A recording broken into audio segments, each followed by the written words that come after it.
3, Woodinville, Washington. Just the There's a website giant quite fir tree pleasant. behind you there, Bill. It's a picture I took of, and I do astrophotography. Oh, cool. It's got a, if I had it centered right, there'd be a comet above the top of the tree. Oh, gorgeous. Anyway. Somebody let people in from the waiting room, please. I'm not the host right now. Yeah, I've got them. Good. John Walker, Brevard, North Carolina.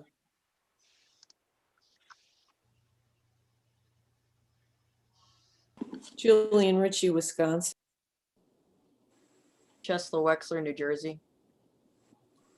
Deborah Joyner, Justin, Texas. Walt and Isabel Davis, Commerce, Texas. Erica Schwartz, Springfield, Missouri. Gabor Kiss, Morristown, New Jersey. Lisa Monday, Morristown, New Jersey.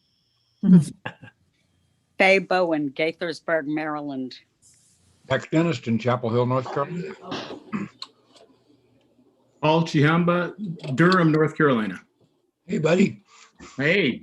Hey, neighbor. Neighbor. Richard Ferrone, New York, New York. Sadia Qureshi, Orlando, Florida. Charles Reeves, Annapolis, Maryland. Gail Craig, Windsor, Colorado. John Horan, Atlanta, Georgia. Joe from Virgin Islands, St. Croix. Diana Marshall, Allentown, Pennsylvania. Thomas Minnesota. Haven, Fort Collins, Colorado. I'm Thomas. I'm from Westchester, Pennsylvania. Tina My name and is Mark, Beck. I'm from Paul. Bloomington, Minnesota. Tina and Mark, St. Paul, Minnesota. Marley Johnson, Minneapolis, Minnesota. Catherine Gibson, Carolina, Rhode Island.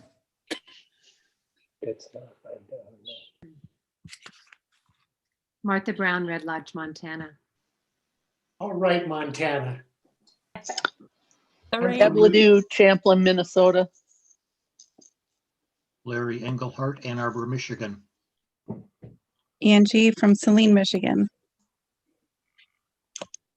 Dennis Nagy, Chapel Hill, North Carolina. Well, Sally Metcalf, Seattle, Washington. Pat McBee, Newtown, Pennsylvania. Joe, upstate New York. Barbara Lucas, Ann Arbor, Michigan. Upstate New York's a big area. Where in upstate? I grew up in way upstate. Oh, Cortland County, Okay. I grew south up of Syracuse. Okay. I grew up between where did you Saranac grow up? Lake and Lake Placid. Oh, good. Yeah. Jeremy Meyer, Oxnard, California. Arano, Wyoming. David K., Ithaca, New York, with a picture of Saranac Lake region behind me. Ah, thank you.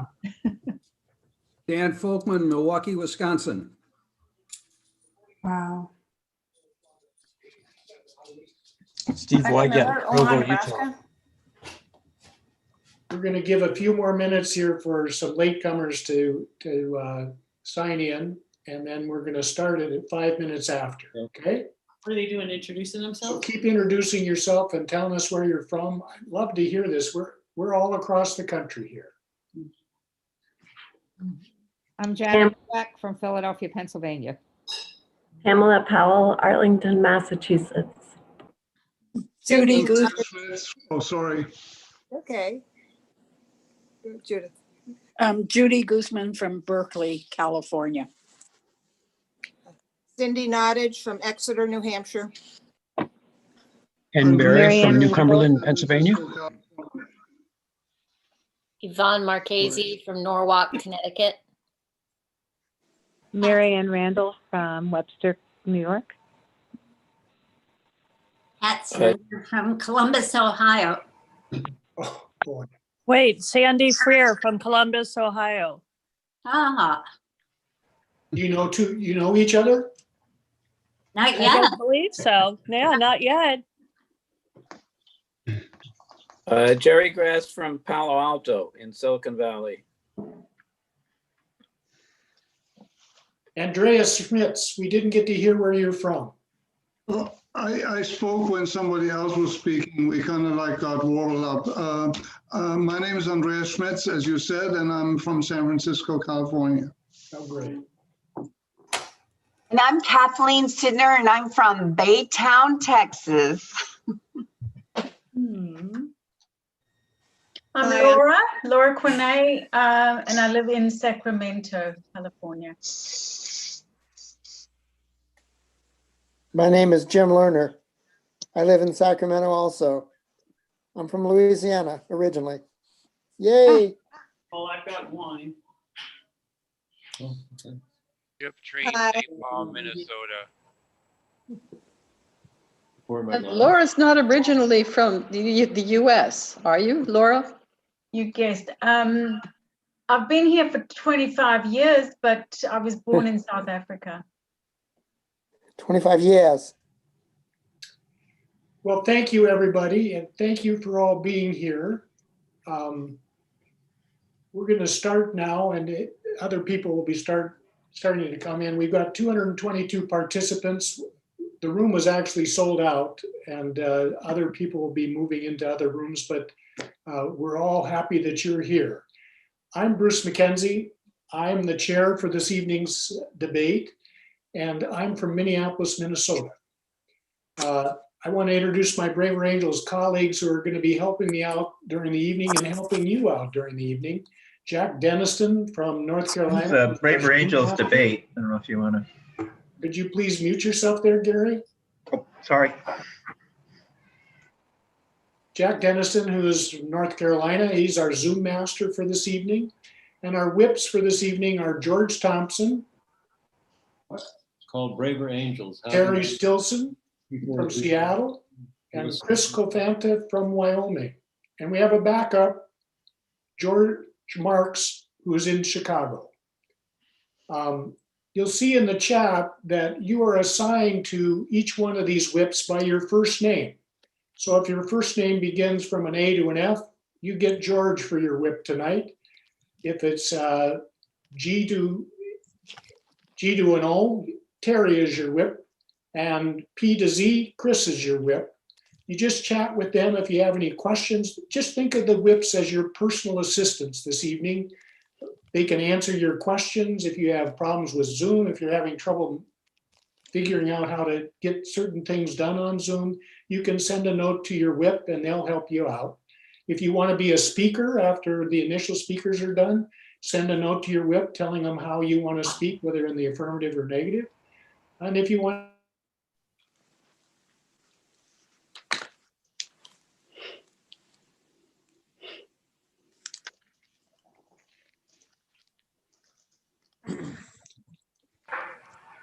I think our chair is frozen.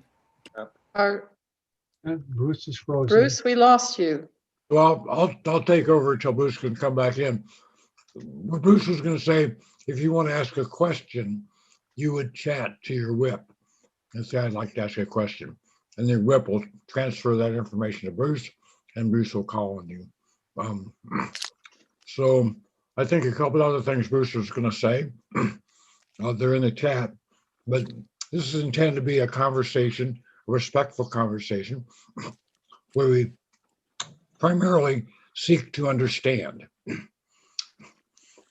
So we got two ears and one mouth. We'll be listening to the other point of view so that we can learn what other people think. And then when it's our turn, we can ask questions or express our own point of view respectfully. We do not expect that anybody's going to change their mind about what they believe about reality. Some of us may change a little bit, but that's not the point. The point is to listen, learn, respect, so that we come away from this evening with a better understanding of the other side, a better respect for the people who are on the other side. We'll get to hear a lot of different points of view. I'm really interested to hear what people are going to say about reality, about facts, about the truth. Because that's been an issue recently. I mean, hasn't it? Is climate change real or isn't it? Was the election stolen or wasn't it? I mean, there's lots of different points of view, passionately held, strongly held, opposite points of view about some very important issues. I think that's a good thing. I think there's strength in diversity. The more we can bring out good ideas from both sides, the stronger we'll be. I truly believe that. I'm a liberal blue myself, but as I get to know more red, conservative, Republicans, you guys are good people. You're smart, you're kind, you have good ideas. We need everybody.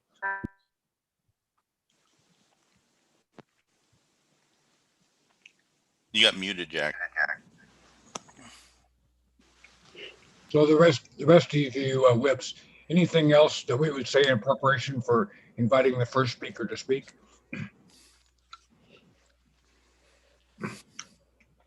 Okay, who is the first speaker? Does anybody know? I think that might be me. Okay, we'll call on Eric to speak for 4 minutes.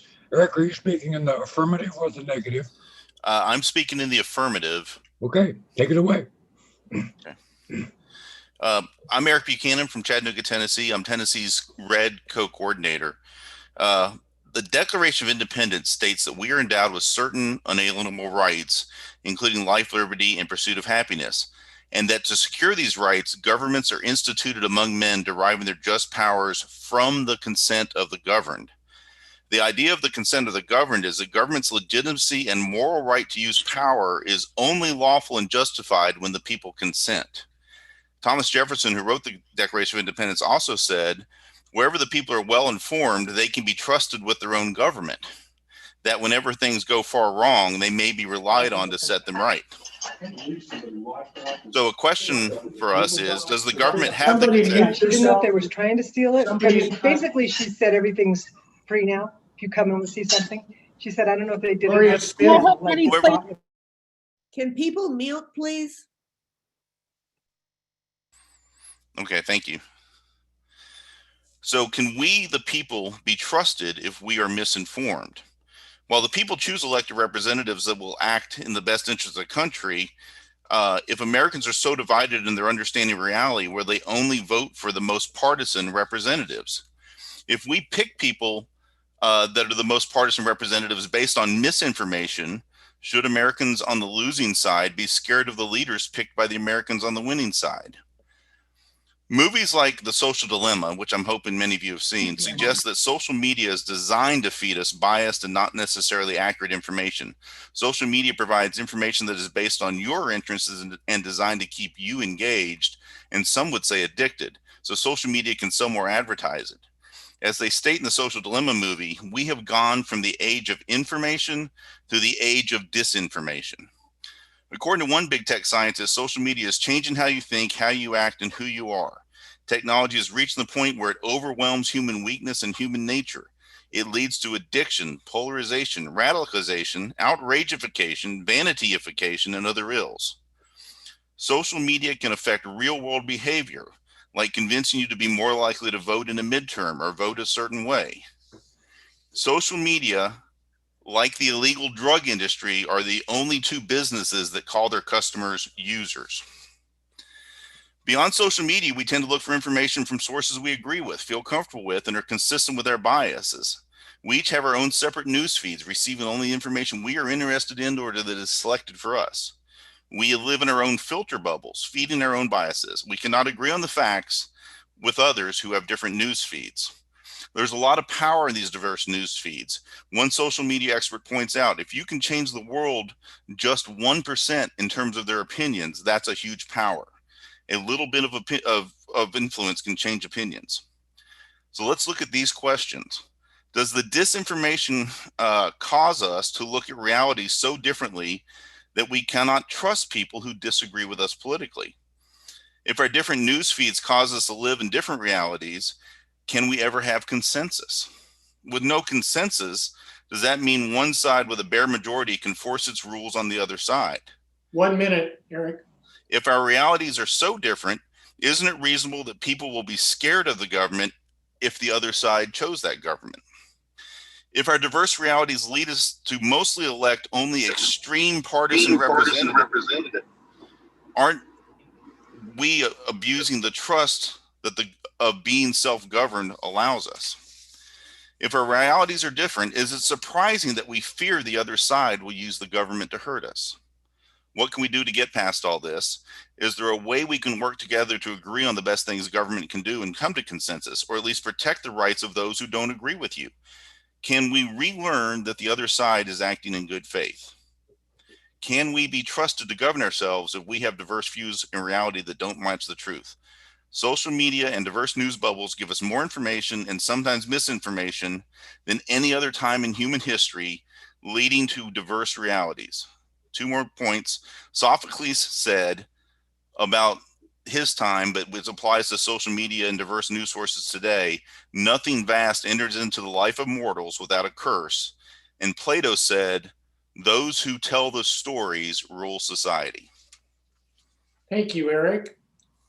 Questions for Eric? You can raise your hand using the reactions button down at the bottom of your screen. Margie Kustra, I see you have your hand raised. Do you have a question? We'll lower your hand then. Thank you. Raise your hand if you have a question for Eric. And I remind you that questions are questions of understanding or clarification. They're not gotcha questions. And they're not personal statements that you're asking Eric to agree with. So if you have a question of understanding or clarification, please ask it now. Becky Piskey, you have your hand up. Unmute yourself and ask your question. Your question should be addressed to me as Mr. Chair, the previous speaker, and then ask your question of understanding. Thank you for pronouncing my name correctly. And I'm sorry, I didn't mean to hit the button. Thank you. And we're from Helena, Montana, but we're in Hayden, Idaho. Okay, thank you. Anyone with a question for Eric? Seeing none, we'll go to our next speaker who is in the Bruce, negative. I'm sorry, Bruce, I have a question. I'm sorry? I have a question. This is Jack. Okay. Question, Jack, Mr. Chair. Mr. Chair, I would wonder if Eric could share some of his thoughts about what is the solution to the problem that he has so clearly defined. Thank you. Eric? Starting point is, if anybody here has not seen the movie Social Dilemma, I strongly suggest watching it. It taught me to turn off Facebook, and I haven't used it in the last couple months. Setting limits on your use of social media, trying to limit where you get your news from to the most reputable middle sources like Reuters or the AP. WGN Chicago has a nightly news broadcast. When you look at other news sources, remind yourself to be skeptical. The big problem, and this is one that we could talk about all night, so I won't go into it too deeply, is how do we spread that to the rest of society to raise the awareness that our individual news feeds have become so individualized that even people who agree with you see the facts differently and learn the facts differently, and people who disagree with you are learning an almost entirely alternate set of facts. Being aware of that, I think, is the first step, knowing that that's going on. Thank you. John Horan has a question. Yes, thank you, Mr. Speaker. I thought that the presentation was excellent, but I've got to admit I couldn't tell if the speaker is on one side or the other of the question, can our government function without citizens subscribing to a shared sense of reality? Eric, can you clarify that for John? That's a fantastic question, John. If I'd had more time, I would have gone into that. Admitted that that is a very tough question. I think the way we are going as a society is it's going to become more and more difficult I think what we saw this summer, and especially what we saw on January 6th, are signs of what could happen, that we will lose the ability to self-govern if we fail to agree on the truth and reality and find a way to talk to each other. I think it's an open question when that's going to happen if we don't do something as a society. But I think we could lose the ability to self-govern under the American system if we don't do something as a nation to address this. And with that, the speaker is thanked. And I want to share with you, it's difficult on Zoom to really kind of get any kind of feedback to the speaker. We have a tradition here in our Braver Angels, is that we can use jazz hands to show approval for a speaker when they've said something we agree with, or when they've completed their process. We give them some jazz hands to give them some feedback that we appreciate what they did. So let me see your jazz hands for Eric. Thank you very much. Thanks, Eric. The volume wasn't up, John. Thank you very much. Now, the next speaker is in the negative, and it is Wayne Boatwright. Wayne, could you unmute yourself and introduce yourself to the body? Mr. Speaker, I'd be happy to speak next if you want, but just as a reminder, I'm also a red. And I don't know if you want to have 2 reds go first and then 2 blues. I thought you wanted to mix us up. No, we're going affirmative and then negative. Affirmative Gotcha. and then negative. So the fact that a red has a negative view on this and the red also had an affirmative view, I find fantastic. So why don't you go ahead and share your point of view? And I appreciate you introducing yourself, and then your time will start. You have 4 minutes, Wayne. Thank you. My name's Wayne Boatwright. I'm a resident of San Francisco, California, actually a 5th generation Californian, and love the city. For those of you who know the reference, I've been in the closet most of my time in San Francisco because Republicans are a distinct minority and vilified in many ways. So I'm grateful for this opportunity to meet open-minded people to share ideas with. Your time starts now. I do not support this resolution simply because we have never had a shared sense of reality as a country. For example, I think there's a significant percentage of the population today that believe the Earth is only 6,000 years old, while all of the evidence from scientific evidence is that it's multiple billions of years old, and yet still our government is able to function. A significant percentage of our population believe that a life begins at conception, while another part believes it doesn't begin until the fetus is viable. We're still able to function as a government with these different senses of reality. And I think what we mean by reality in this case is the meta-narrative that we live within. Now, that is something I think has changed dramatically in our lives. Our perception of what it is to be Americans and be citizens and participate has gone through a fundamental change. This change has been driven a lot by market forces as well as social forces, but mainly by technology. We have new technologies that allow us to interact in new ways, almost analogous in my mind to creating another dimension of existence, which can operate in different ways than we're used to. And that makes people very anxious and very uncomfortable. For example, it atomizes information. Everybody can have access to all the information. My children are 14 and 16. They've grown up in this world. And they don't worry about facts. They just want to ask a question so people can tell them the answer. That is our reality, whether we like it or not. Therefore, I believe that we can have a system of government that works without a shared sense of reality, as long as we have certain baselines. For example, we have institutions right now of the right for a democratic election, the use of the courts, the limited use of force to those with authority. Those systems will still stay in effect, even with these different senses of reality. I guess the way I'd like to express this and make it clear when I'm talking about a meta-narrative has changed. For all of us as adults, there are 9 planets in the solar system, but our children are taught that there are 8 planets in the solar system and that Pluto is a dwarf planet. Now that's an example where the fact has stayed exactly the same, but its intrinsic truth or meaning has changed dramatically. There's only 8 planets in the solar system, not 9. That change in narrative is what we're experiencing right now due to this driven by these new technologies. And we need to accept the fact that that's happening and work with it, not try to ignore it or pretend like it doesn't exist. And it looks like I still got a little more time. I'll give you an example of one more fact, 2 facts that go against each other.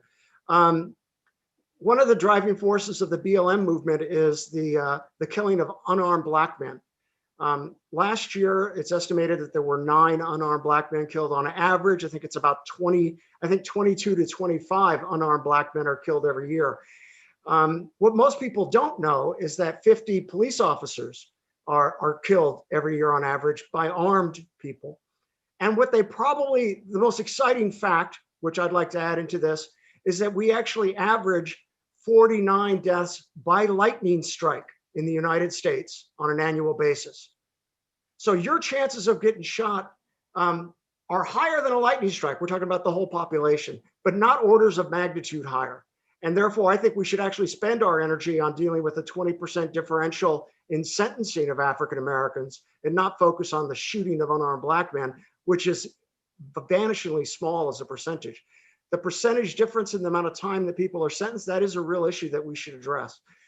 That's an example of different facts based on different narratives. Thank you, Wayne. We have questions for Wayne.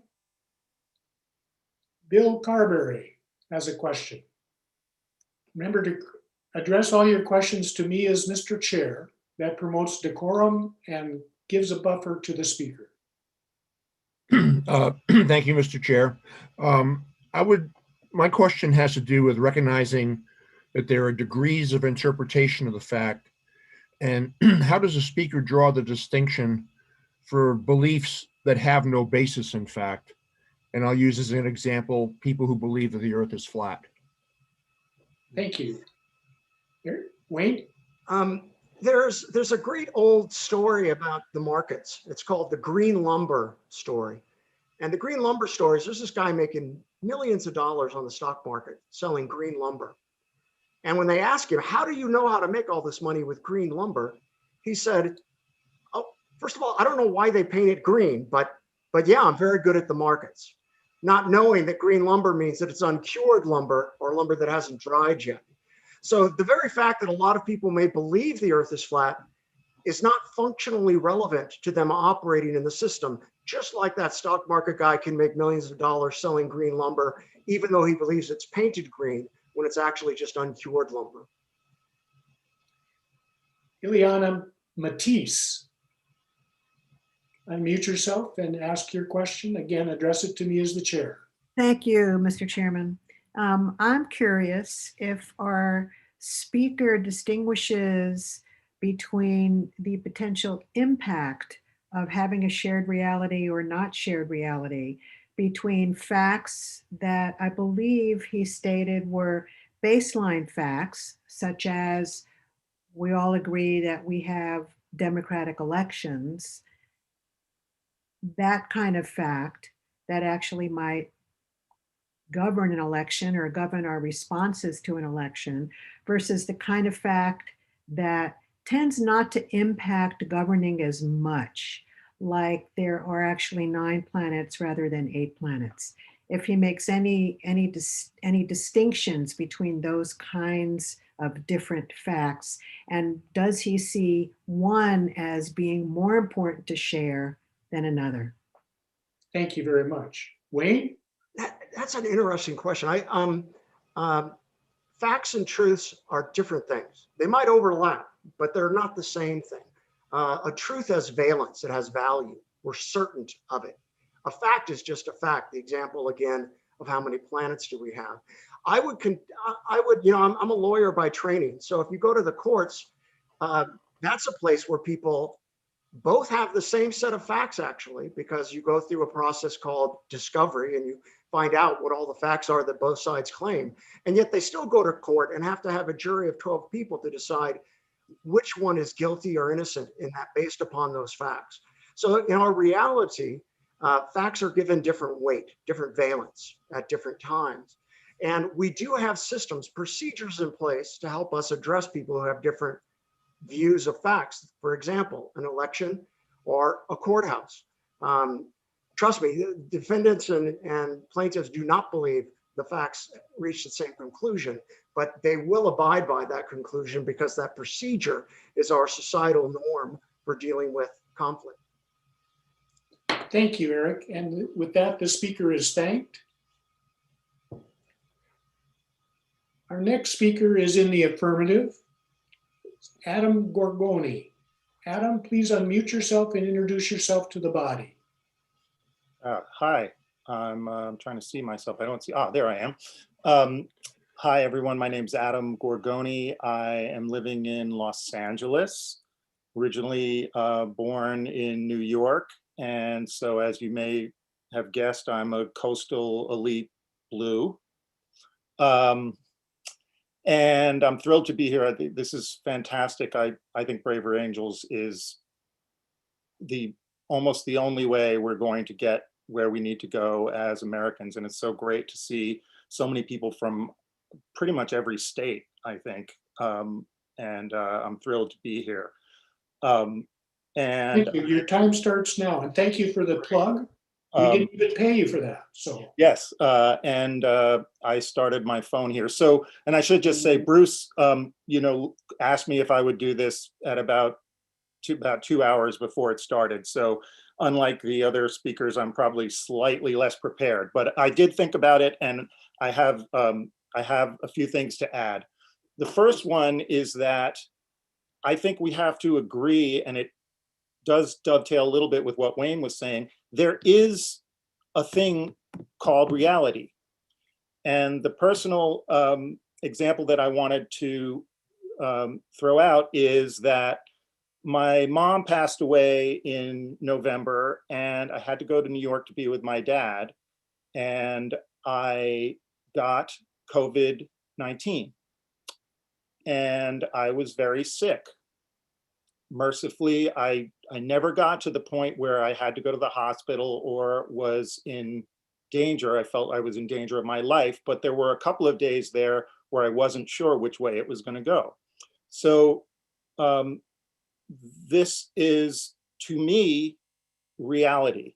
Now, the word hoax is thrown around all the time in our American politics, not just by Donald Trump and people on the red side, but there's people on the left who throw the word hoax around all the time. You know, the attack on 9/11 was a hoax.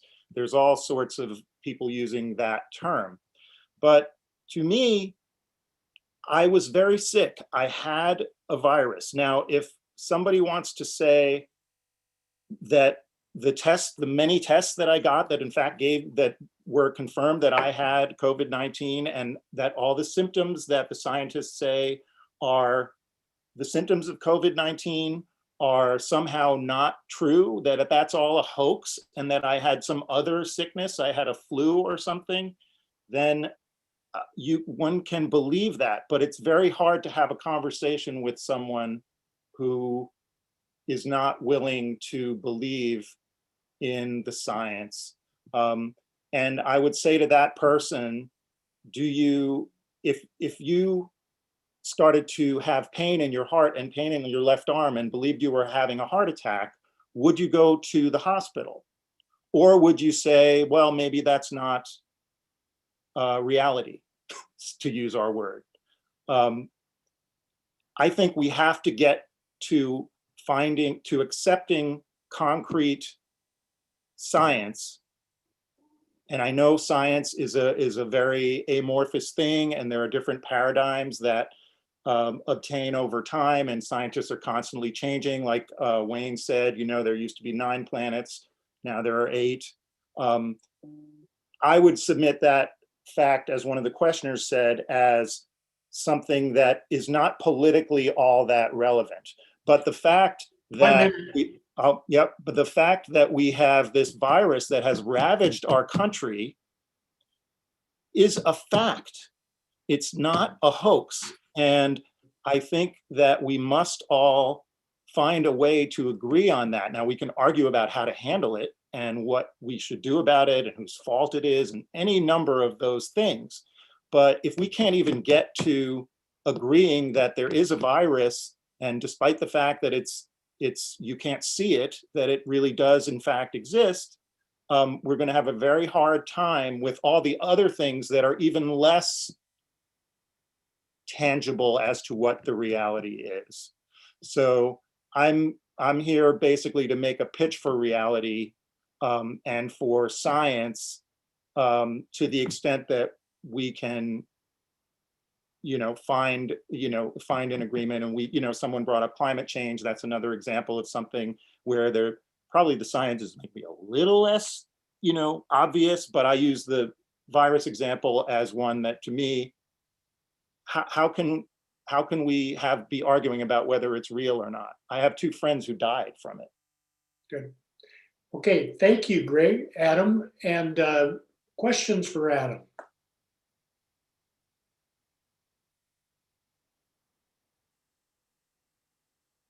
Do we have questions for Adam? Randy had his hand up. Randy Bish. Yeah, that's me. I have a question. So, Direct the question to me as the chair. Yes, Mr. Chair, I'd like to ask Adam. I agree with most everything that he said.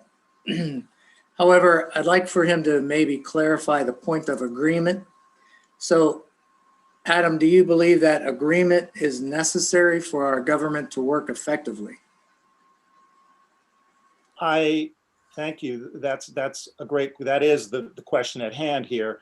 And I do believe that if you look at how our government has functioned, as Wayne said, there's many times in history, we don't agree about any number of things and our government has functioned. But I would say that in recent times, and I think it's a lot because of what Eric was talking about with technology and the siloing of information, the problem has become more acute.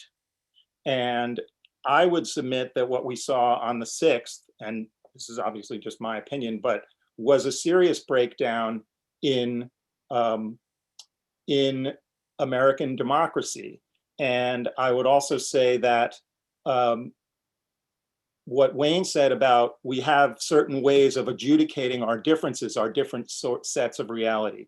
Well, in this case, the courts pretty unanimously made a declaration or ruled on what was true and what wasn't, given what was presented to them, assuming that all the evidence was presented.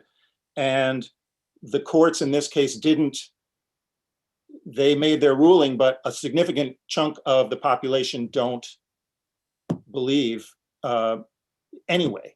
So in this case, I see our government breaking down, and the shared belief in reality and facts is fraying. And that's why I think we need to return to finding common understanding of the basis for which upon which we can disagree.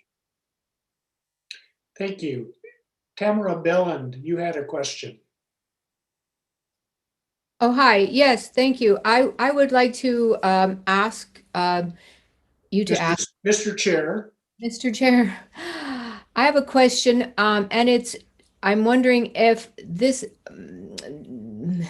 somebody who did not believe when Adam was talking about COVID, or might not believe, how is this tangibly affecting Adam? I think that's a good question to ask whenever someone has a disagreement. How is it tangibly affecting you? Well, we have not, in my opinion, done a very good job in dealing with the virus as a society on all sides. And a lot of people have perished in the process. So to me, if people who are going around saying it's not a real thing, like, to me, I don't understand how the existence of this virus is a political issue. it shouldn't be a political issue. The political issue is what we do about it and how we do it. And that's all up for grabs as far as opinion. But I think it's very much affected society that many people have ignored. Not everyone who's ignored the fact that what's been going on believes that it's not a virus, that it's not real. But that if you believe it's real, I'm not sure how you can then say, I guess you can say, I don't care. It's real, but I don't care. I will not wear a mask because I don't care about my fellow citizens. But there's a line there, that's a different thing than saying, this is not a real thing, therefore I won't wear a mask. To me, if you accept that it's in fact a thing in the world, killing people, and then you say, I don't want to wear a mask, I have more of an issue with that. I'm not sure if I answered that properly, but that's my thought. With that, the speaker is thanked. Thank you. Our next speaker is in the negative. It's Don Walkup. Don, could you unmute yourself and introduce yourself to the body? Good evening. Good evening, everybody. It's amazing to think that 3 hours ago, I didn't even realize this was going on tonight. And then all of a sudden we're talking, but it's of course lovely if you get to express your opinion with nobody to interrupt. So I'm looking forward to it. So our issue is, should the American system of government function without its citizens subscribing to a shared sense of reality? By the way, I'm 78 years old. I just found out I'm going to get my COVID shot tomorrow. I have 6 children, 16 grandchildren, and 12 great-grandchildren. And I live in Western North Carolina in Brevard. I think there's somebody here from Flat Rock. I think that's the closest one. So I started out. Your 4 minutes starts now. Don. Okay. I have 6 adult children, all of whom are wonderful people, 3 women and 3 men. They're all kind, generous, and smart. They're honest and decent, and all of very high integrity. The girls voted for Donald Trump, and the boys and I voted for Joe Biden. The female bunch and the male bunch in my family do not have a shared sense of reality. So my main concern is a bit less about whether our system can function, but whether my own family can function. And I know there are many families with this problem. So my family is a pretty good metaphor for our country. We really do not have a problem. We really do not have a choice about whether to get along or not. So far, we're doing okay, mainly by trying hard not to get on sensitive subjects. But I really believe if you can't talk to your own children about those things you really care about, what kind of relationship do you really have? Now, it's easy to talk to my sons, though we're not in perfect harmony, of course. With the daughters, it's tough. And unfortunately, for one of my daughters, we live in the same town, and I see a lot of her. And it's a long story, but we've grown very close in the last few years. But we really just can't leave the sensitive stuff alone. We have very hard conversations sometimes. Why is this? I think it's because we both care about what we care about very much. And we don't much care at all about some of the things the other person cares about very much. For example, I care about social justice and climate change. She cares about abortion, and she cares about Jesus Christ. So 2 different sets of cares, and they don't overlap. Of course, we deeply care about many of the same things: family, a good beer, honesty, Southern cooking, being in the woods, our churches. So with this background in mind, you can see why I might disagree that our nation, quote, cannot function without a shared sense of reality, because we do and we have to. I want to offer 3 arguments about the resolution. First, since when have we ever had a shared sense of reality? I won't go there except to say we've always functioned without a shared sense of reality. I'm a Southerner, for one thing. Second, What is meant here by reality is some collection of things believed to be facts, as in the gentleman that preceded me. I'm a scientist. Now I would love to define for you what the facts really are, but my disagreements with my daughter really build on not what, but which facts are the most important. And of course, we disagree on that. Now, I'm going to give a couple of examples. These are not examples of discussions I've had with my daughter, and I'm not happy with either one of them, but I'll just try to give you an idea. For example, it is a fact that 2/3 of fertilized human eggs are disposed of by natural processes. 1 minute. 1 minute. It's also a fact that every fertilized human egg is a potential human being. So everything you will determine about those facts is likely to be how you feel about them in the first place.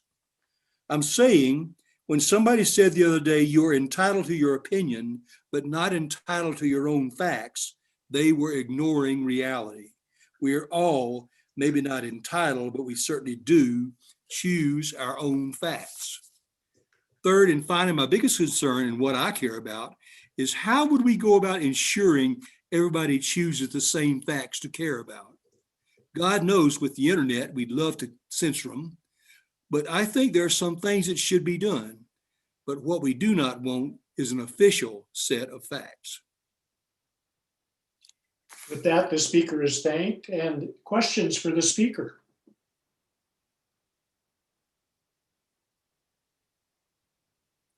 Must be inarguable. Jane Rampona, you have a question for the speaker. Address it to me as the chair. All right, Mr. Chair. I believe that that the speaker agrees with all four of the different ideals that he expressed, two especially with his sons and himself, and two with his daughters. And I would like to ask him if he thinks it's possible for someone to almost equally ascribe to all four of those ideals. And even though they've chosen one party or another to vote for. Thank you, Jane. Wow. I think so. I think I think the longer you live, the longer you begin to realize that there's no perfect answers, and that almost every perfect answer seems to have a valid, perhaps alternative answer. So yes, and of course I basically live in my liberal silo, and the people that I most enjoy talking to and being around are people who tell me, yeah, you're exactly right. But my daughters, I feel like they're a gift because they keep me honest. They make me, they force me to examine what I believe, and they have some facts on their side too. Thank you. Yehuda Lieberman, you have a question for the speaker. Yes. I'm wondering, I think, excuse me, I think I'm wondering, it's very relevant to the topic of this resolution that you and your daughter talk, that you have hard conversations. And I'm wondering if you think, Mr. Chair, I would like to ask, I would like to ask the speaker, how important is it that those conversations happen in terms of whether this kind of disagreement might result in governance not working well? I don't know if I'm saying this very clearly, but that I think that to say different realities that do not communicate are very different than two realities that do communicate and seek some kind of at least understanding of each other. Wow. I tell you the truth, when I have these hard conversations with my daughters, and they say things that just like just have me climbing the wall. You know, I cannot believe that they say some of the things they say to me. And I think the reverse is also true. But I think the same thing that sustains me, Ms. Lieberman, is that I believe that, with certain exceptions, most people believe that they're right and sincerely believe that they're right. I think most people, no matter how much they differ from you and I cling to the belief that they believe what they're saying and that they're sincere. They're not lying. They're not just stupid. They may be ignorant. As a liberal, I always think that conservatives are just ignorant, you know. But the bottom line is that that the theory of democracy is we all have it out. We talk it. We give it our best shot, and then the most people that are persuaded are probably right. That's not always been the case, of course, but that's the way democracy is supposed to work. I don't think democracy works because everybody decides on the same facts, on the same truths. I think everybody gives it their best shot, no matter where they're coming from, and whoever has the best argument and persuades the most people wins the lottery and wins the next election. I think that's what just happened myself.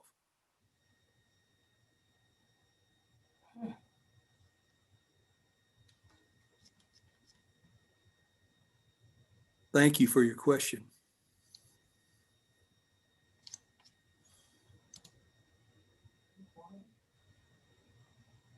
Wow.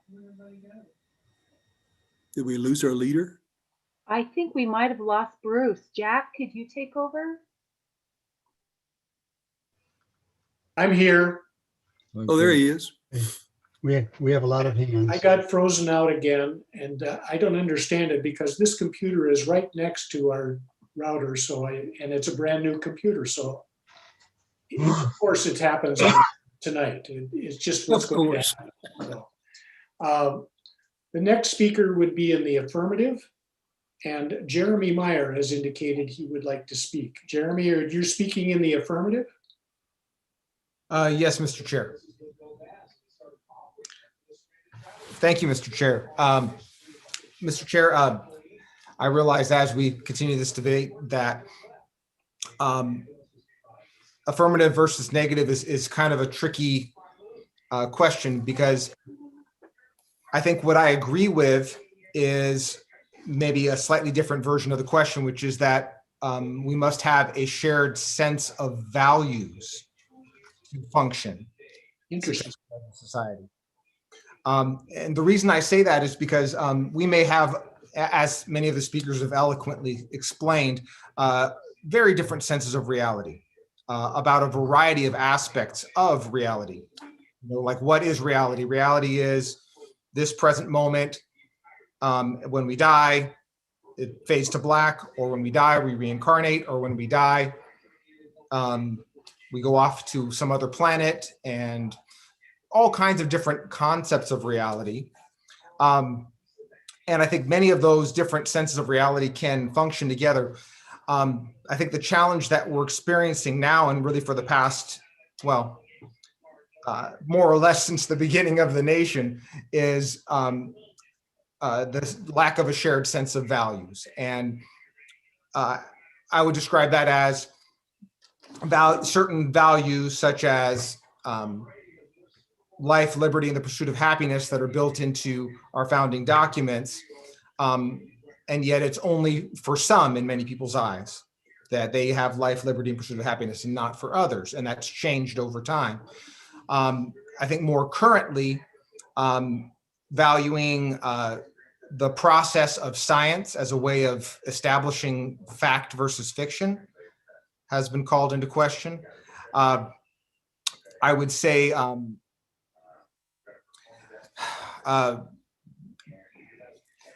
beyond that, the values of resolving conflicts non-violently and using violence as an absolute last resort is a value that has become less and less agreed upon.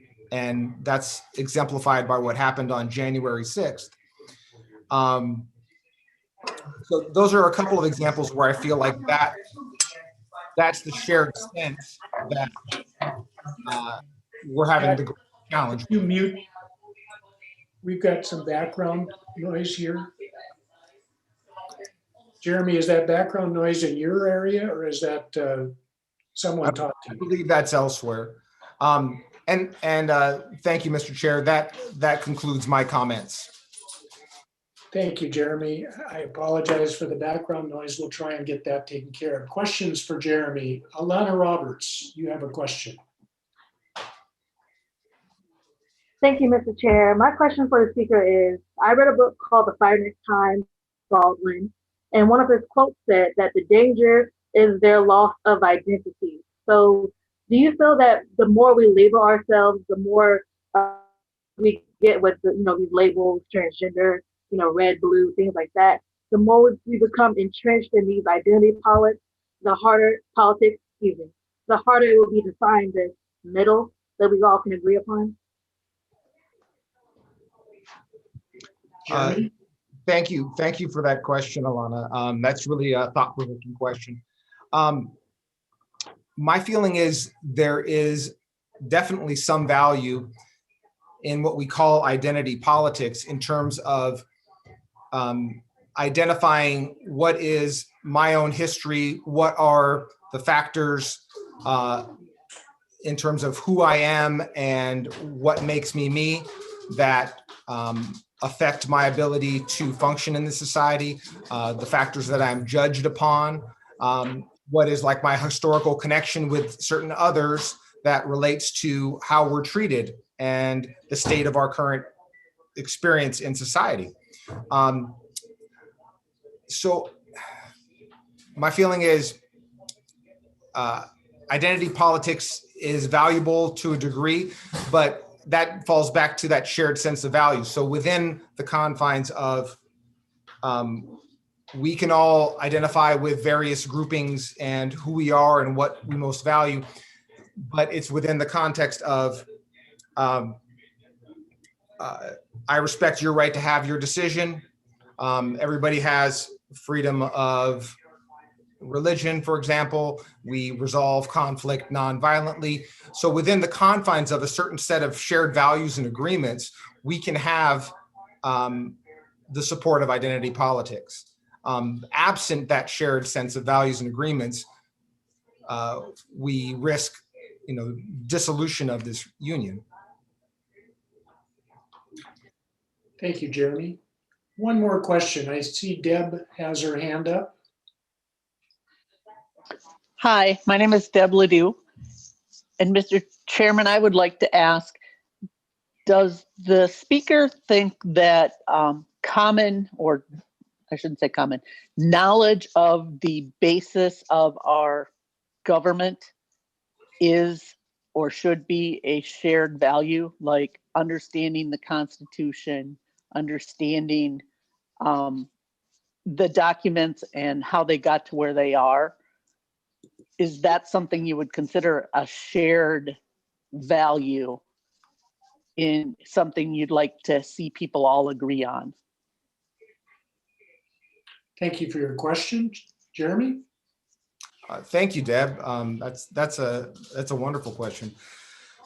I would absolutely agree that we should have a shared sense and a basis of understanding about how does our country function, what are the fundamentals of the United States of America, our founding documents, bicameral legislation, checks and balances.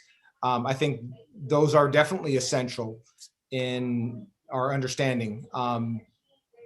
So I would agree that, and I would even go further into saying what is truly critical above and beyond would be a shared understanding of history.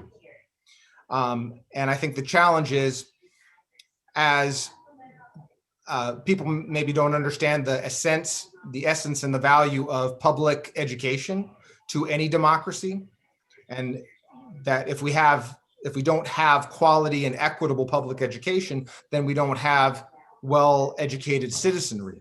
And in the absence of a well-educated citizenry, democracy will inevitably fail.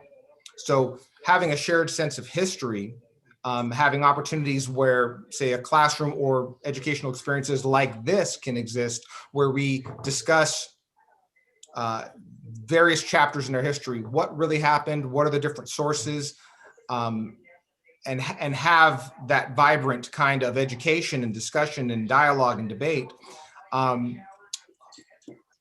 I feel that that is really essential, and that is something that's lacking, that is part of what has led to our current state of affairs. Thank you. With that, the speaker is thanked. And we'll move now to our next negative speaker, or the speaker on the con side, Walt Davis. Mr. Davis, are you available to speak? If you unmute yourself, please introduce yourself to the body, and you have 3 minutes. We're reducing the time now from 4 to 3 minutes. Walt, are you having the same problem I have? Things are freezing on you?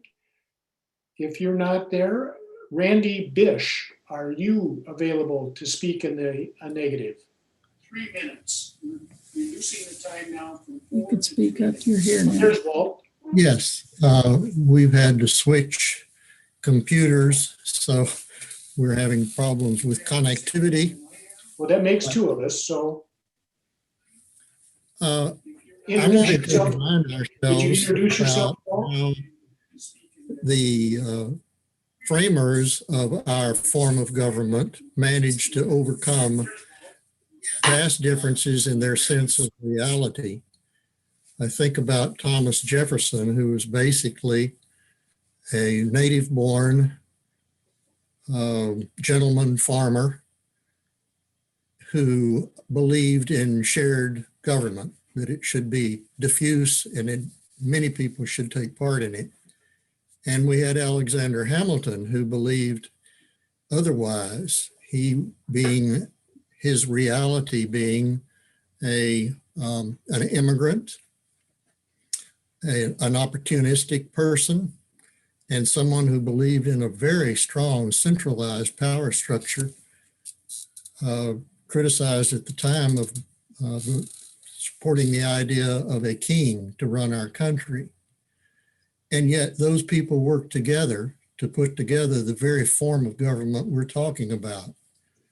I think also about George Washington, who in many ways was a lot like Thomas Jefferson in being native born and aspired to be at least a gentleman farmer. And Hamilton, his assistant, the 2 men with very different ideas, very different senses of reality about what the government of a new country would require, understood each other so well that Hamilton wrote so many of the speeches that we attribute to George Washington. In fact, at one point, Washington said, I just have to tell him what I want to talk about, and he knows what I think about that, and he can write it as well as I can. And so if they can overcome very different worldviews, senses of reality, senses of what the country needed, then certainly we can. And I think we can take comfort from the fact that they were able to accomplish some amazing things that we still rely upon, and things that got us through our most recent constitutional crisis, a transfer of power. Not exactly. 1 minute left, Walt, 1 minute. But a transfer of power nevertheless. And that's my statement. Thank you. Well, thank you. Questions for Walt?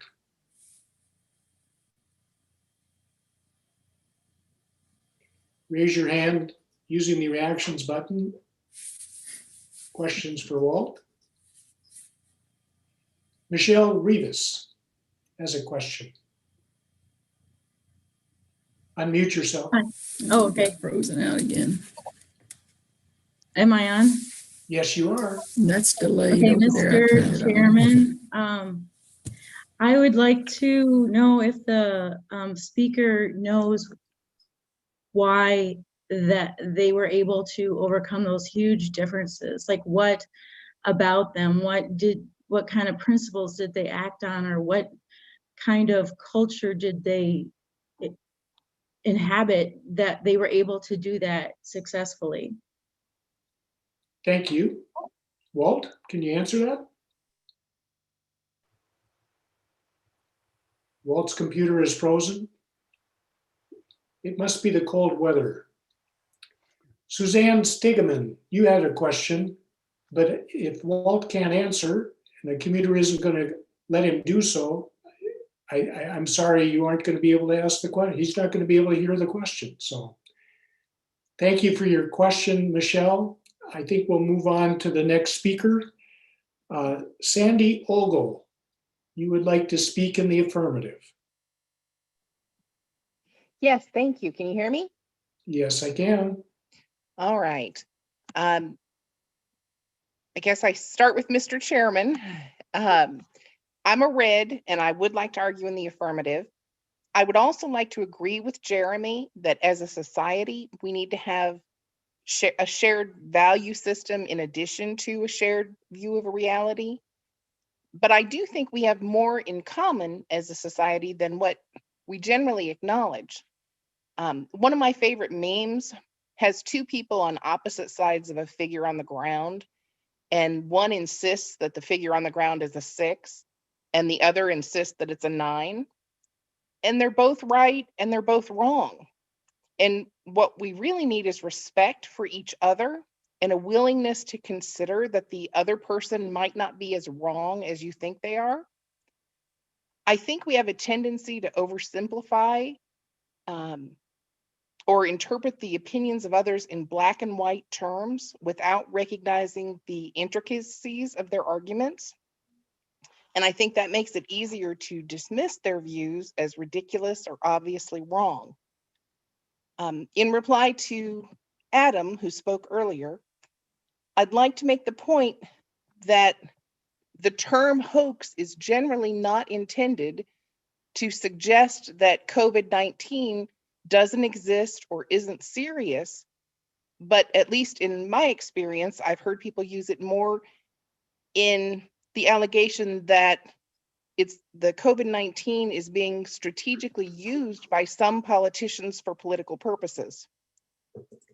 It's also possible for individuals to believe that COVID-19 is real and is serious, but question the efficacy of masks or the advisability of selective and sometimes arbitrary shutdowns.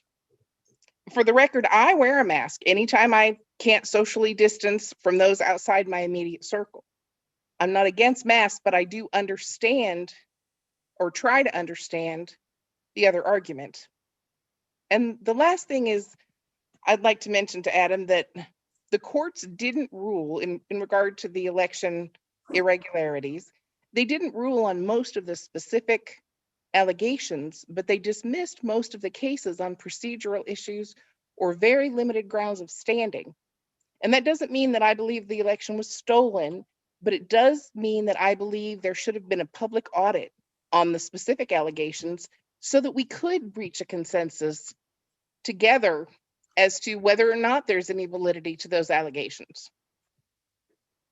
That's really all I wanted. I just wanted to emphasize the need to respect one another and consider each other's perspective, and maybe they're not as wrong as we think. Maybe there's some reasonableness to their position.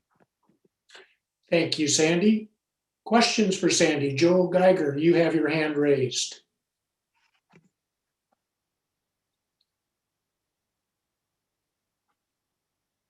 Unmute yourself, thank you. Yeah, I didn't know that popped up. I didn't have those. That was accidentally came up. I didn't have a question. Okay, we'll lower your hand. Ms. Kestrunk has her hand raised.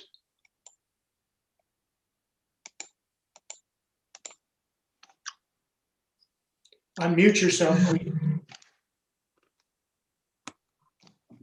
I would like to ask, and this can pertains to just about everyone, whether or not we are maybe mixing a little bit our definitions of opinion, facts, and beliefs.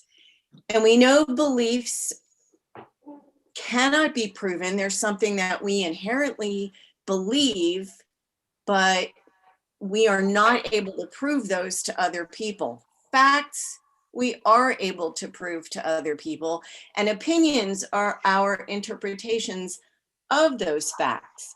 Thank you very much. If you have a question for Sandy, I would ask that you ask the question to me as Mr. Chair. If you'd like to make a speech, and it sounds like you have some very important things for us to hear, I would ask that you contact your whip and let them know that you'd like to make a speech.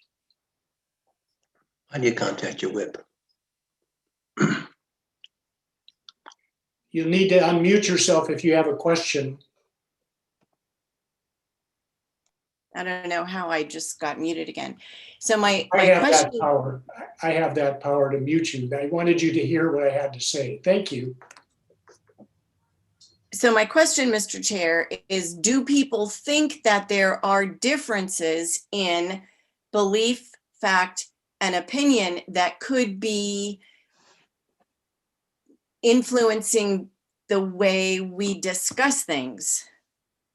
If that's directed to me, I'd like to respond. Yes. I do believe that there's a difference. The problem is we're all so far removed from firsthand observation of things now. Everything that we receive, the information we receive comes through the filter of social media or network news or cable TV or whatever our sources are. So it's difficult for us to focus on what is pure fact, because without our own immediate observation, it's really not possible for us to know. We're taking someone else's word for what the facts are. And that really leads it all to be just our opinions. Thank you, Sandy. One more question. I see Celeste Majors has a question. Yes, Mr. Chair, I'd like to ask, how many times does an audit have to be done before people agree that it's final? My understanding is that Georgia did 3 separate audits of the vote and still people don't believe that that was a true vote. Thank you. Sandy, can you answer that question? Yes, I think what Georgia did was recount the same ballots without allowing the people who were protesting those ballots to evaluate whether those individual ballots were legitimate or not. So that was the issue, is that we didn't, if you count the same thing over and over, but it was wrong to begin with, you haven't really audited anything. I think there's a dispute of fact with respect to that, and that the Georgia Secretary of State's letters to Congress answers many of the questions you just raised. So let's move on. We're not going to solve the election question tonight. We have a speaker in the negative, Elena Roberts. You have the floor. Please unmute yourself and introduce yourself to the body. Thank you, Sandy, for your speech. Thank you, Mr. Chair. Can y'all hear me? Yes, Great. Alana. Hi, I'm Alana Roberts. I'm a blue leading independent voter in South Carolina. Love my state, but we're problematic.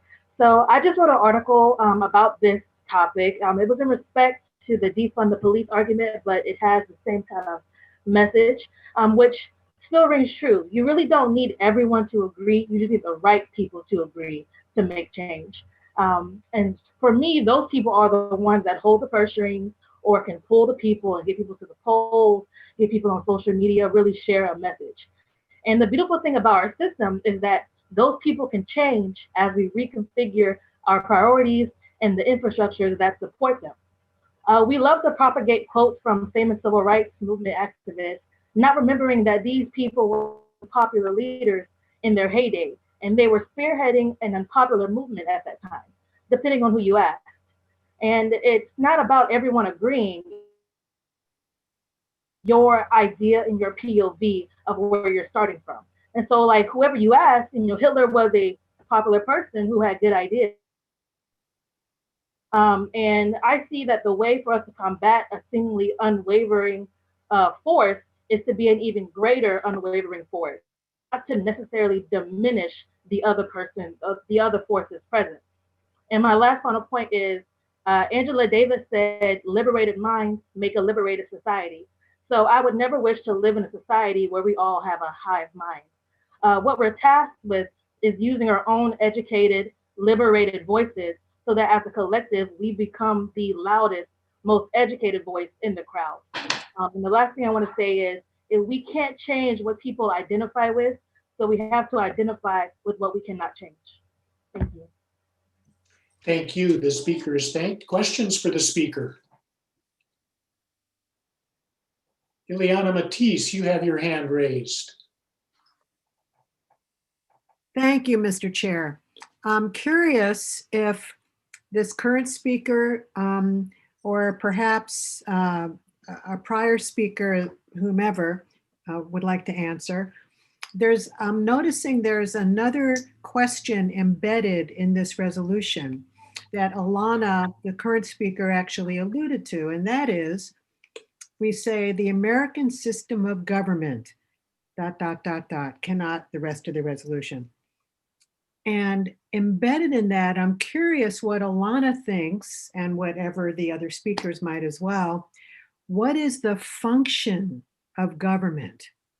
When we say the American system of government, implied in that is some function of government. So I'm curious, what does the current speaker think the function of government is? Thank you for that. Ilana, you may answer. My interpretation of the function of government is to be the big brother surrounding the society in which we live. And that means everybody. So when I say that, I mean that the government doesn't take a POV on individuals. The government supports everyone. The government uses the tax money from all states to support all people. And so to me, the overall function of the government is to support all people and not a political party or a POV. Thank you. Deb, you have a question for the speaker. Could you unmute yourself?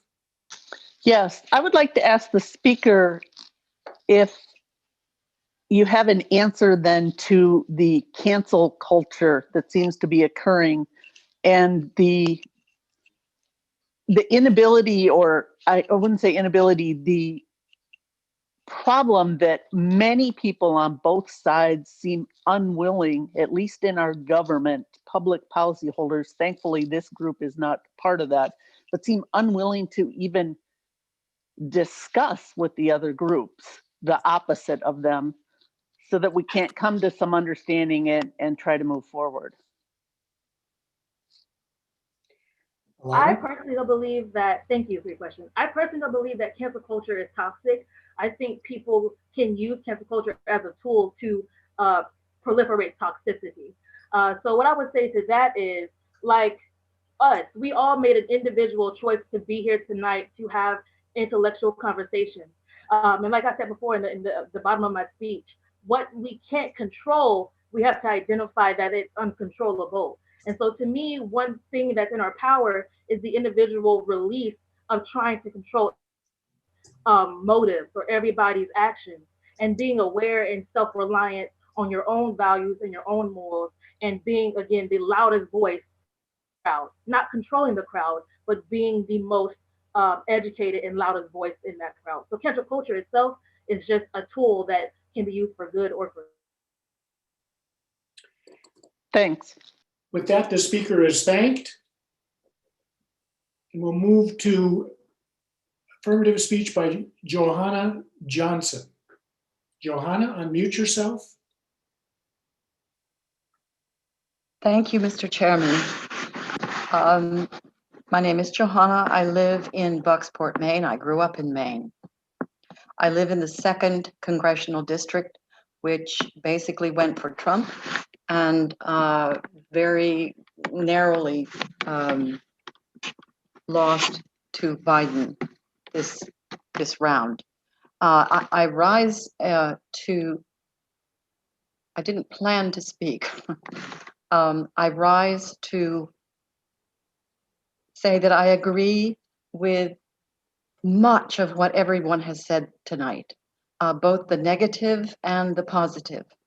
But I rise specifically to speak to the gentleman who finds himself unable to have a conversation with his daughters. And I do that because I'm a retired Episcopal priest. And I passionately believe in the separation of church and state. And if other people feel that way, I'd appreciate it if you'd let me know. The thing that I know that happens is the minute that God or Jesus or any other, or the Bible is brought into any discussion, all discussion stops because a quote, higher power has been invoked. You can't argue with it. You can't discuss with it. It just stops the conversation. So I would value at some point for braver angels to do a discussion on the separation of church and state and the safety of our democracy. Once you get into religion, I don't care which one it is, facts don't matter. Facts just don't matter. So on that note, and the fact that I hadn't prepared anything, that's all I got. Thank you for Johanna. listening. You have questions for Johanna? The speaker is thanked.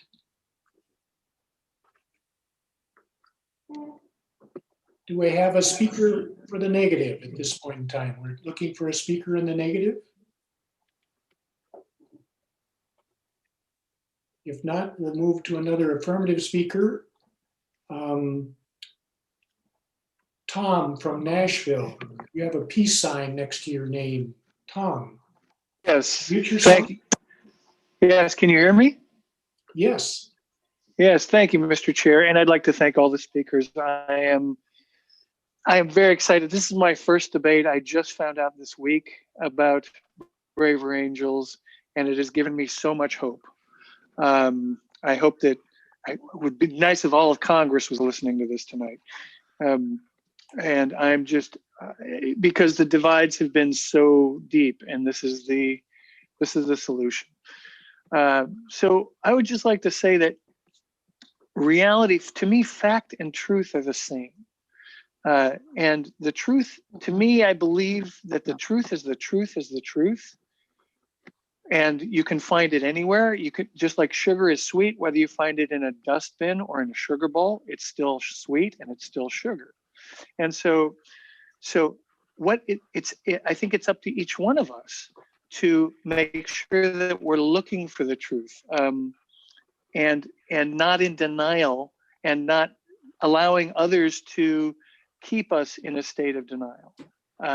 So I really think that what we're all looking for is the same. Basically, we all want what's best for our children, for our grandchildren. We just have different ideas of what that is. And so that's why this is so important to me. But belief is a very different thing. And I think that if I know the difference between opinion, if I'm looking at information, that's one thing. Then there's experience. So from the time I was born, I was taught certain things. I was taught to believe certain things. It was all nature and nurture. And so each one of us have been taught to believe different things. And so this idea of that we are given brains to use, and that we need to use critical thinking and investigate whether or not what we're hearing and seeing is true. And it's true that different news organizations and they all have an agenda. And so if I recognize that going in, that what I need to do is ask myself, is this true? And how do I differentiate the truth? So I go investigate. I will look at what the experts say and what is an expert and who is an expert. So for instance, with COVID, I'll listen to the World Health Organization. I will listen to the CDC and what their protocols are and what they suggest. And I will go investigate what a virus is and how a virus spreads. I can be autodidactic. Tom, I'm going to ask you. And that means I can learn myself. Okay, sure. And I'm just so grateful for this. And I look forward to many more. Thank you very much. Questions for Tom? Jane Rampona, you have your hand up. Mr. Chair, I would like to ask if Tom has, or if the speaker has respect for science in this particular regard to this virus that we're dealing with as its characteristics and policies that are recommended by the scientific experts would recommend, because I personally wear a mask. Some people don't. When I was around my mother in the nursing home this summer, I wore a mask. Somebody didn't, and my mother died of COVID this summer. And so I believe that there need to be policies that that respect. So I would like to know, I don't think Tom was really saying, that he would disrespect that, but does he have particular respect for scientific opinion regarding this particular virus? Thank you. Tom? Yes, absolutely, indeed. I was at the YMCA. I've been going to the YMCA. They're supposed to have COVID protocols, and they have a sign up that says, please wear a mask unless you're at your station. And there was somebody near the lockers and he wasn't wearing a mask. And I thought maybe he had forgotten it. I said, and he says, no, I don't have to wear it in here. Well, I pointed to a sign that said, if you're walking around, you should wear your mask. And he looked me right in the eye and said, I don't care. Now, that to me is more about indifference. And that doesn't have, but again, is it based on what he believed? I believe in science. I also believe in a higher power, which I know is, I agree that separation of church and state need to be something that we use, but there's a difference between religion and spirituality. I also believe that. And but being respectful, being compassionate, being thoughtful. I also had COVID. I've had it, and it wasn't a lot of fun. And so when I see someone who's not wearing a mask, I have to not react. But if I respond and recognize that's one of the reasons I'm here today, is I want to understand why people aren't wearing masks. And this goes straight to the point about what is fact, what is truth, what is reality. And so I think that this is really, really important. And it gives me hope that all of us are listening to each other. Thank you, Tom. Colette Harrison has a question. Thank you, Mr. Chair. And I would like to ask the speaker to maybe elaborate a little bit more when he said the truth is the truth is the truth. I'm not sure that I fully understand that statement in light of other people's arguments of their version of the truth and their understanding of what the truth might be. And in particular, also to expand on the statement that he made about being in a state of denial. Thank you. Certainly.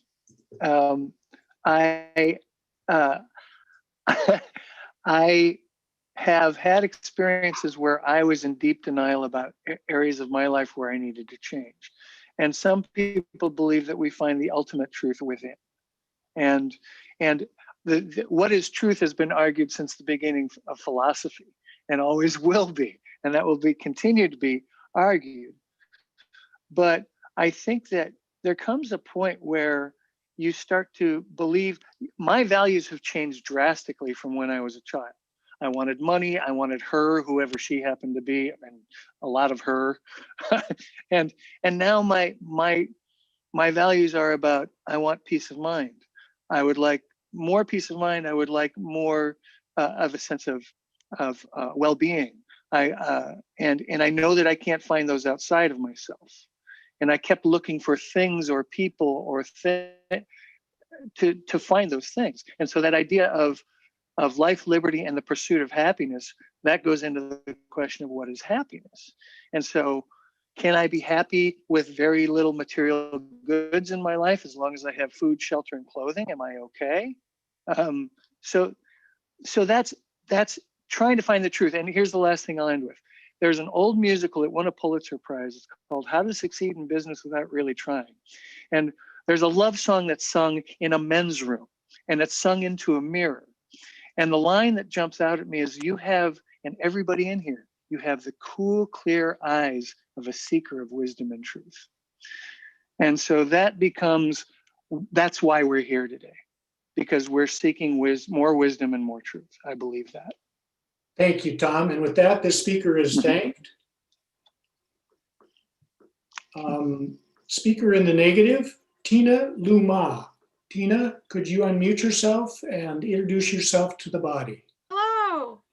I didn't think I was going to be called on.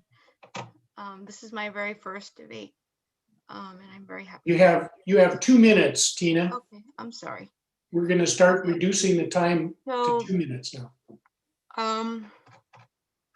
Holding a shared sense of reality doesn't mean that we all harmoniously agree 100% of the time and that everything is wonderful. But from my view, it means taking into account the fact that we come from different perspectives that are informed by our values and varied life experiences. However, there's a certain sense of decency and decorum that needs to be present, and there needs to be a clear, agreed upon distinction between right and wrong. Having a shared sense of reality is acknowledging that, like many things in life, politics in general is just really messy and imperfect. It's being able to say and to know that disagreement does not have to be synonymous with respect. But the challenge is, how do we deal with this disagreement when disagreement seems so deeply entrenched in anger or emotion that it seems so impossible to maintain any sense of decorum? I think it really starts with being able to acknowledge that our own value, our own way of seeing things is flawed just as much as our opposition, so to speak. And I'm really concerned because I feel like a lot of folks have adopted this attitude of complacency towards the other side. Like, oh, they can't be reasoned with, and that's that. My own father has told me, you're either a blue or a red, that's it. There's no in between, and X is destroying the country. And it makes it really hard for people like us to kind of make a ways into trying to establish any kind of common ground or any way forward, really.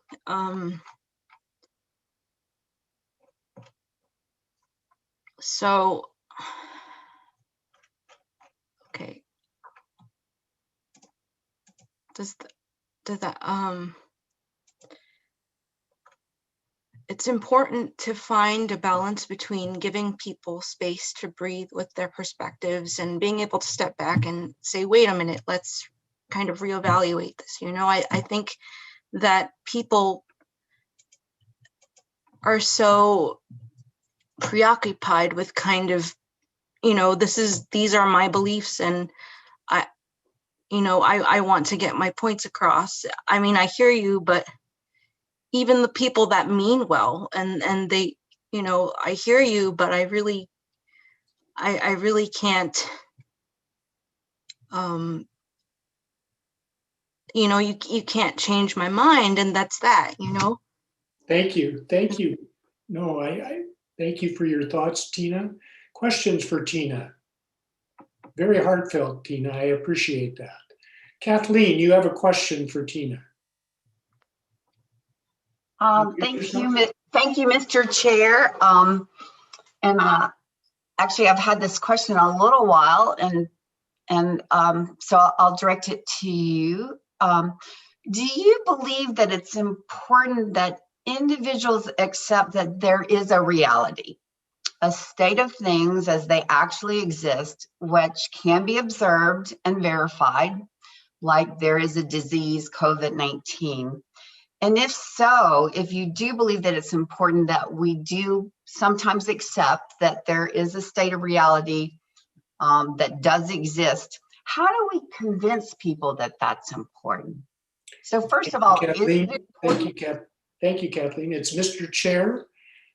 You know, the speaker, is there a shared sense of reality that we can convince people of?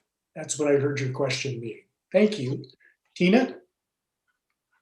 I think that there is a way of doing this, and it's not by, you know, trying to make inroads and argue, so to speak. I think it's important to, you know, lay the facts out. Like, listen, I hear you. I'm just as worried as you are, but there's certain things that are just irrefutable fact, and you know, you have to learn to accept that. But the challenge is kind of presenting things in a way that are not that won't be perceived as like attacking the other person, you know, because you can't assume that the other person sees things or is trying to see things in a way that you do or that we do. Thank you. Ann Richards, you have a question for the speaker. Yeah, thank you, Mr. Chair. And for the speaker, I think I heard you make a comment about. I heard the speaker say. I heard the speaker say something about needing a clear distinction between right and wrong. If I didn't hear that correctly, we can disregard the question. But if that was something that was said, I'm curious to elaborate on that or clarify, how do we make that distinction? Thank you for that question. Tina? Yeah, that's something that I think about a lot too. And thank you for bringing that up. I'm just thinking about, you know, a lot of people before were speaking about the events of January 6th. And, you know, there are some people who have very strongly held, very emotionally charged opinions about that on either side. And the person that I spoke to about this, you know, he told me that, you know, he voted for Trump both times, but he came out and he disagreed with everything that happened. He agreed that it was an insurrection, and you know, he did not. He felt that the president should be held accountable, which was something that I was very surprised by. I came in thinking like it was going to be an argument, but he really surprised me. So I just feel like for certain things like that, there needs to be kind of a line that's established, you know. There's certain things that you know, you can't really kind of middle of the road, and neutrality can really hurt more than help sometimes, but it's really hard to say. Thank you, Tina. Thank you for sharing with us. With that, the speaker is thanked. And I'm going to call on Doug Spirai to share some affirmative perspectives. And this is going to be our last 2-minute speech. And then after this, we're going to go to kind of a lightning round where people will have an opportunity to share what you think, but you're going to be limited to just 1 minute. And we'll have you raise your hand for that. But first, Doug Spirai, can you please unmute yourself and introduce yourself to the body? Thank you, Mr. Chair. Can you hear me okay? Yes, I can. Hi, everyone. I'm Doug Spirai from Manassas, Virginia. I live in Virginia, about 30 minutes south of Washington, D.C.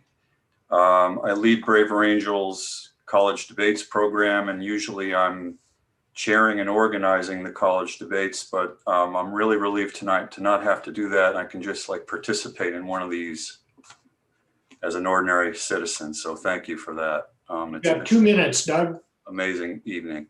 So I guess I'm rising in affirmation of the resolution and kind of playing off of what an earlier speaker in the evening, Wayne, said when he mentioned that, you know, government can function, whether people share the reality or not of, you know, a fetus or, you know, life conceived, life beginning at conception or a fetus, et cetera, you know, different versions of reality, the government can continue to function.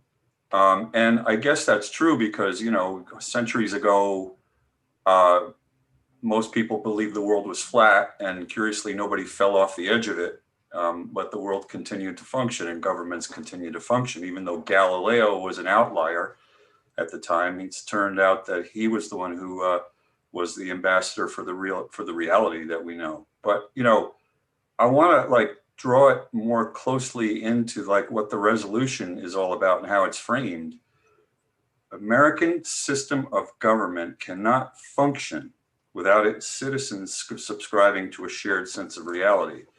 So, I mean, as I saw it on January 6th, insurrectionists, some of them armed and outfitted for combat and violence, came into the innermost chambers of the temple of our democracy, a place that I love and have been to many times. I've worked there with members of Congress and their staffs, and came within literal feet and literal inches and literal minutes and literal seconds of breaking through to the innermost chambers where the top 3 public officials in the United States in line of succession to the president were there. And God only knows what would have happened if they had broken through. And the more we learn about this, you know, we came to the edge of falling off the cliff as far as government as we know it. Okay, so who are we kidding? You know, if we need to like look at, you know, how this resolution is framed, because the sense of reality that the insurrectionists had, the most violent among them in particular, Doug, I'm going to ask you to brought us to the edge of danger. Okay, so, you know, how much time do I have, Mr. Chair? You had 2 minutes, but you've gone past that. So, all right, well, then I'll have to leave it to questions. I got more to say, but. Yep. All right, Richard Ferrone has a question for you. No, Mr. Chair, sorry. No, I was raising my hand to give a 1-minute speech. Okay, well, we'll keep that in mind. Thank you. Marlene Johnson has a question. Yes, thank you. What you're saying, Doug, I want to ask you, or Mr. Chairman, I would like to ask a question here of Doug. What you spoke of the riots and coming within just inches, minutes of really, perhaps we don't know what would have happened to our system of government had they broken in. So do you believe that there are enough of a growing element in our society who are detached from reality? And I'm not talking about differences of opinion or facts around immigration or guns or pro-life.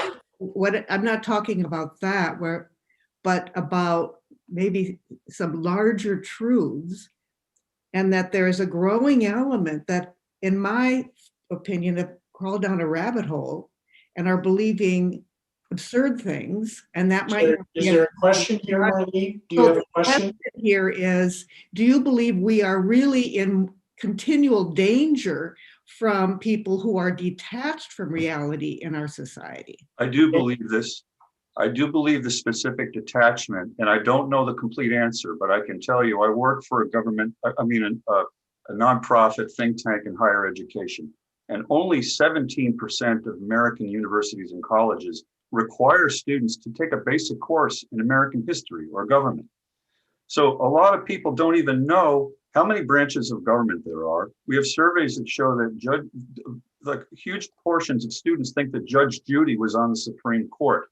I'm suggesting that at least government may not have the full answer, but a collaboration with education institutions and business and so forth to educate the public about the American system of government, about how elections work, about processes that more citizens should just have common knowledge of, so we can be on the same page, still agree about policies and agree to disagree, but with this appalling ignorance and gulf of awareness in the citizenry, there's a gigantic mistrust of government that's been engendered here, and it almost took us off the cliff. Thank you. Daniel Folkman, do you have a question or are you wanting to speak for a minute? Unmute yourself. Yeah, I have a question. I've been watching this with great enthusiasm, and I'm seeing that our government can function with people having different sets of facts and different sets of worldview. But I'm fearful that it may not function if we cannot agree to disagree, and that if we have a partisan divide that weaponizes one position over the other. And we're coming to the point where if we lose an election, we're no longer loyal opposition, but we resist and obstruct forever. I'd like to hear how any of our speakers would think about that. I guess you can answer that. I need, like, how do you frame that into the, like, what's the specific question? I agree with what you said, but what is the exact question? Can our government function as planned if we have a partisan divide where they're no longer loyal opposition, but they resist and obstruct forever? Which I think we're seeing play out in our political environment. I don't know. All I can tell you is this is at the heart of why I have been so heartfelt dedicated to and all in on participating in Braver Angels, because I feel like it helps to address the question you're answering and the dire situation that our country is in right now. I think it's one of the practical, concrete sets of solutions that we have to teach people to honor each other's opinion, but to listen more carefully and not weaponize beliefs and different senses of reality, because we have no chance if we become that polarized, and if confirmation bias is monetized on an industrial scale by the social media companies. It's in their profitable interest to have far right and far left people never talking to each other at all.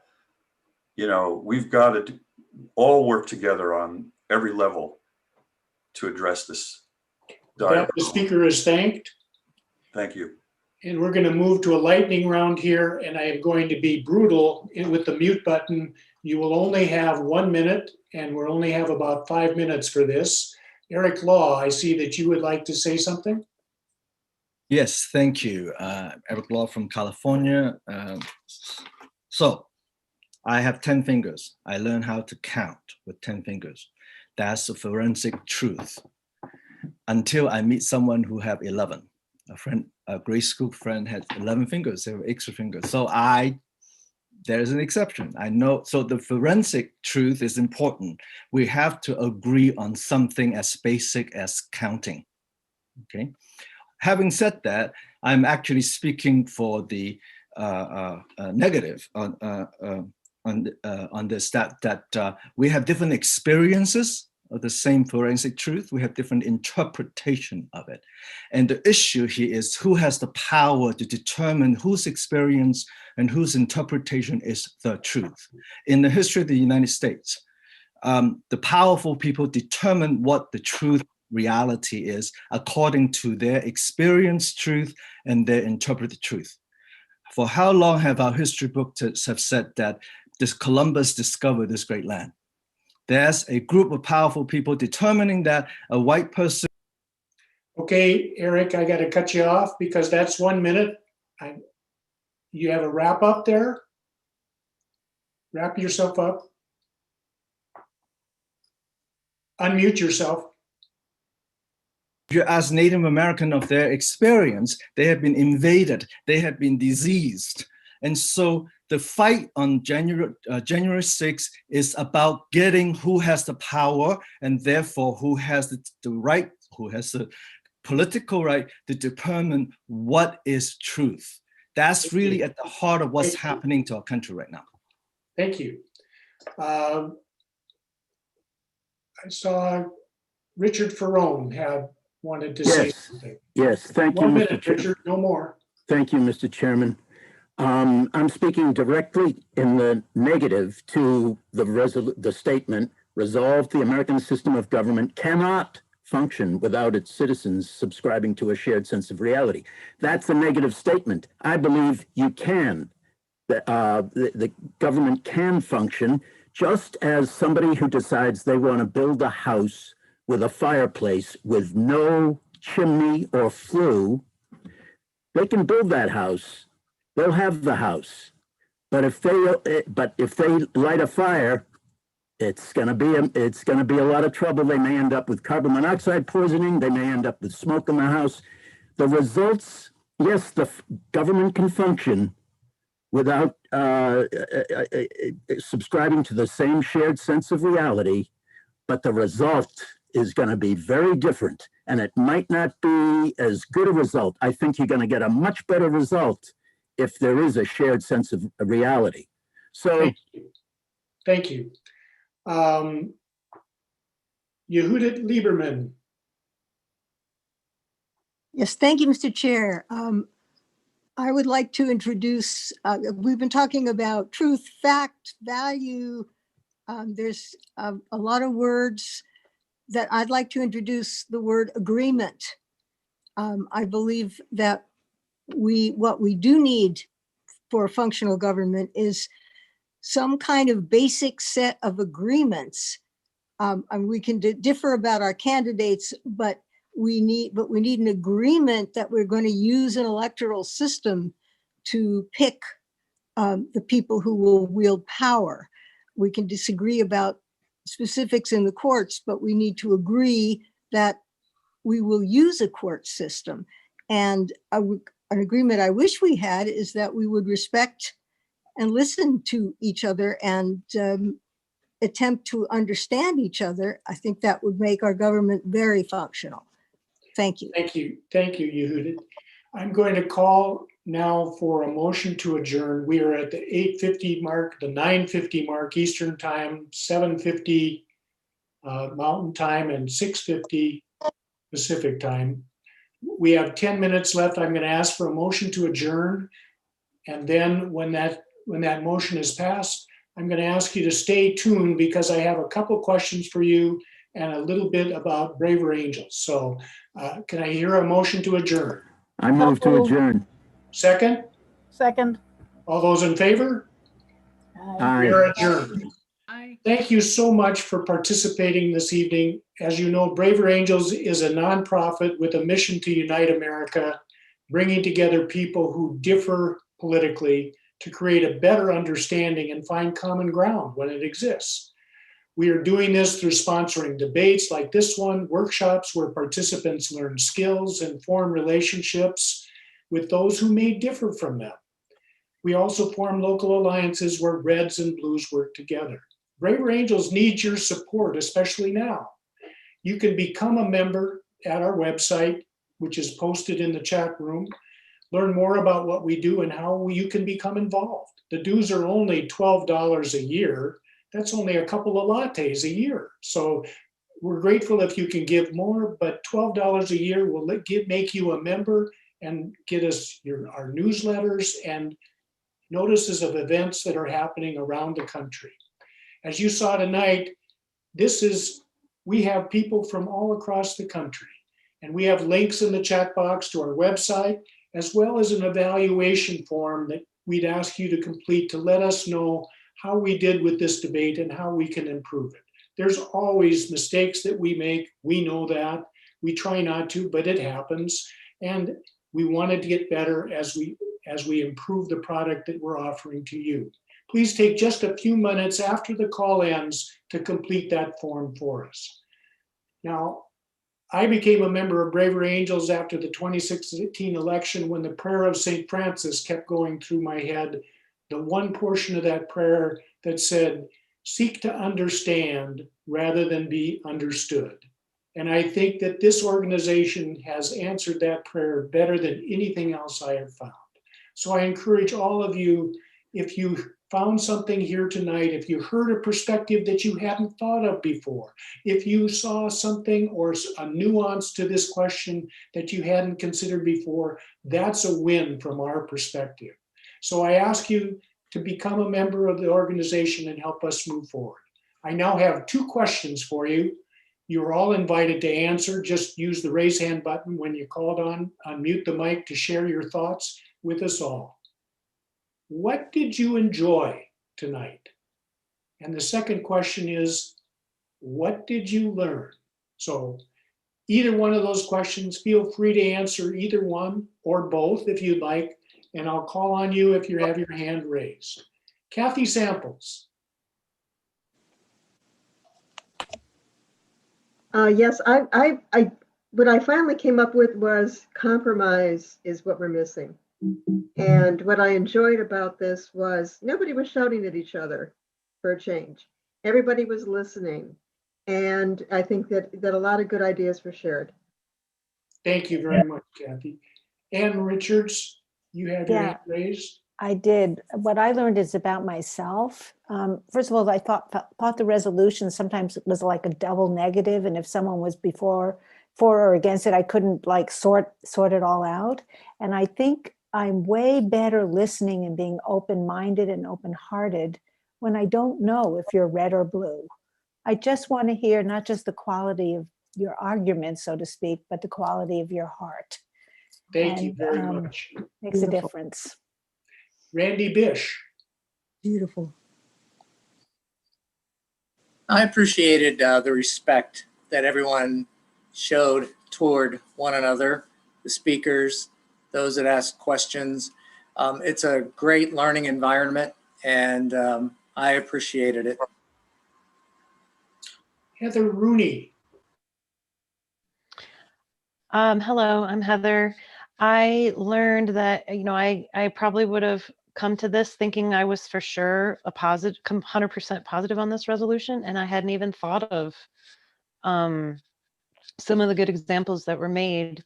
Like you can be across from you can both be looking down at a 6 or a 9, or some of the examples really made me think. There are times, and so I thought that was interesting. Thank you, Heather. Jerry Whalen. I learned that you got to be careful in differentiating between fact, opinion, and values, and be sure you know what you're talking about. Thank you very much. Sherry DeWitt. I enjoyed the varying opinions expressed, and I enjoyed some of those specific examples that were not in the field of politics that made a lot of sense. What I realized is we get stuck from the very beginning because we don't all have the same definition of right. We don't all have the same definition of history. And so part of having a clear communication is defining your terms really explicitly. Thank you very much. Joe S.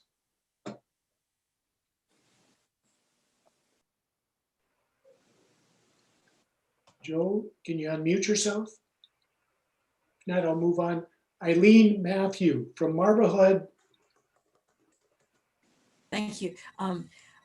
Well, it was very interesting, and a lot of the commentators made very good points.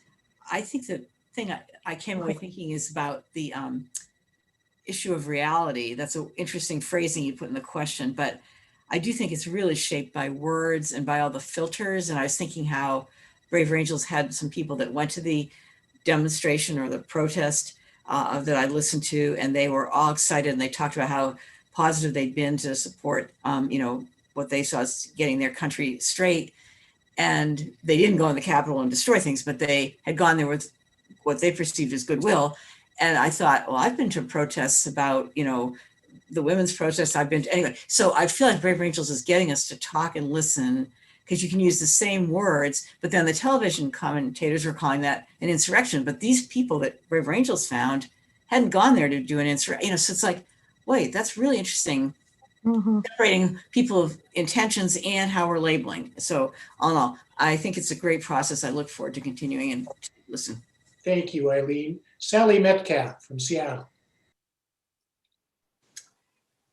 I'm listening to you all and really enjoying the different voices. I'm 72 and I don't think I've ever seen America have a shared reality. And when I was a kid, there were tons of people voting who left school in 3rd grade. And, you know, I knew a lot of Depression era people. So, you know, I'm just feeling amazed about this country. Good. Amazed. Thank you so much. Wayne Boatwright, you're going to have the last word here.